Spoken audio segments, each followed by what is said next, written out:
Kasama natin via phone patch si Ms. Dina Lomotan, ang Corporate Communications Manager at Spokesperson ng Meralco, para ipaliwanag sa atin ang ilang developments na may kinalaman sa mga customers nito. Magandang tanghali po, Ms. Dina. Yes, magandang hapon sa iyo, Sando, at sa lahat nakikinig. I understand, kasabay din sa radyo ng bayan. Magandang hapon po. Opo. Ano po yung mga bagong developments kaugnay ng mga refund sa mga customers po ng Meralco? Oo. Yeah, starting this January 4, no, magpapadala po kami ng sulat sa ilang customers namin, ano, na nagbabayad po on or before their due date, no.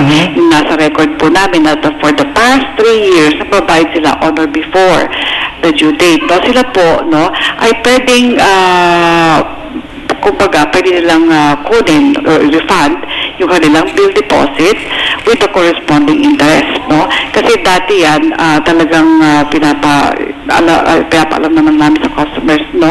At ito ay papatupad na rin namin, no? Na for the past 3 years, kung kayo babayad on or before the due date, kayo po ay makakatanggap ng sulat sa Meralco na sinasabi kayo po ay pwede nyo nang kunin ang inyong bill deposit or kayo ay in cash or kung baga ay credit to bill, no? Pero yung cash po na sinasabi natin ay kung yung madalian, ano, na maybe on the day itself, yung 4,000 lang po ang ating bill deposit na makukuha. At ito po, kung ang inyong original receipt ay nasa inyo. Kung hindi po, ito po ipoproseso, no? Isasubmit po ninyong affidavit of loss, tsaka pa lang ipaprocess namin. At after a few weeks, you can get it, in check, no? But yun po, over 4,000, talaga pong in check po yan, na makukuha po ninyo. Basta importante yung ating pong proof, no, ay nandun. Mas maganda po kung ating original bill deposit receipt nasa atin po, no? Pero at least meron po na ako kayong abiso na matatanggap sa Meralco. Opo. Anong klaseng refund po ba ito na makukuha ng mga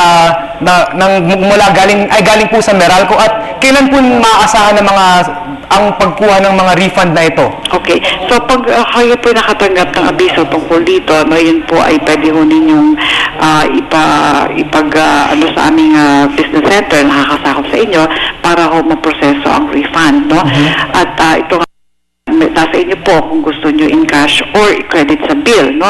Kasi ito pong ating bill deposit, ito po yung parang garantiya na tayo yung magbabayad, no, ng ating consumption based on yung ating connected load, no? Sa tinanggap po natin na yung ating sinabit na electrical plan o yung po sinabit natin kung ano mga appliances na gagamitin natin, kasi may estimate po yun.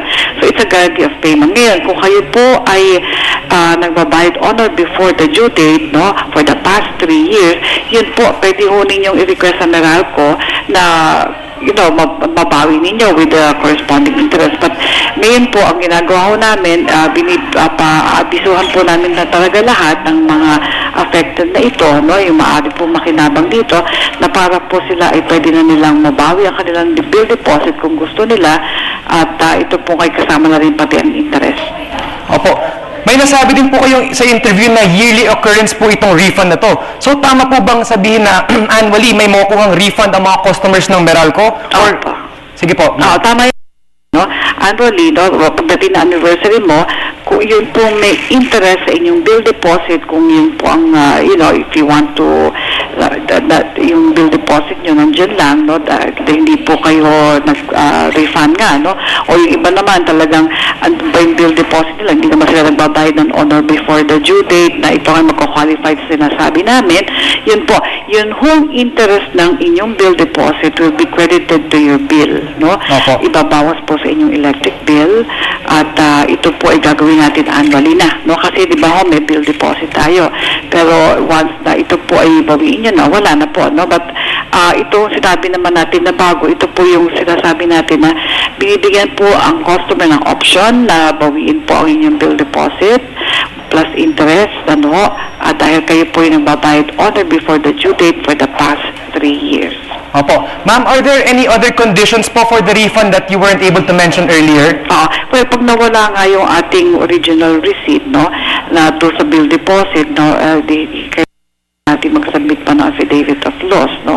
At ito po ay nasa yun na ho ang amin namang ipoprocess once na makapag-submit po tayo ng mga papeles po to to receive it, no, in cash, no, yun po ang nakakailangan po natin. Otherwise, it will be just credited to your bill kung ayaw po ninyo na kayo po ay mag-refund ng bill deposit dahil qualify po kayo dun sa nagbabayad ng on or before the due date. Ang iba po, interest po sa kanilang mga bill deposits will be deducted sa kanilang electric bill once na mag-anniversary date po, no? So ito mga nakatanggap like yung December, sila po yung mga interest nila ay credited to their bills naman. Ito naman pong isa na panibago ko na sasabi natin ilalabas po for the month of January starting Friday. Ito naman po yung mga nagbabayad ng on or before the due date for the past 3 years. Opo. Ma'am, baka meron po tayong mga customers ng Meralco na nanonood na gusto pong karagdagang kalinawan po tungkol sa refund po nila. Sino po yung pwede lang or meron po ba silang website na pwedeng puntahan? Opo. Yun pong aming mga business centers, yung kanila pong nakakasakop sa kanila, ang kanila pong telephone numbers nandun po sa ating electric bill. Yan, meron naman pong Twitter account din ng Meralco, ganyan din po yung sa Facebook, meron din po, and then yung aming call center, 16211, ano, para ko kayo mabigyan po ng kung saan kayo dapat makipag-ugnayan, no?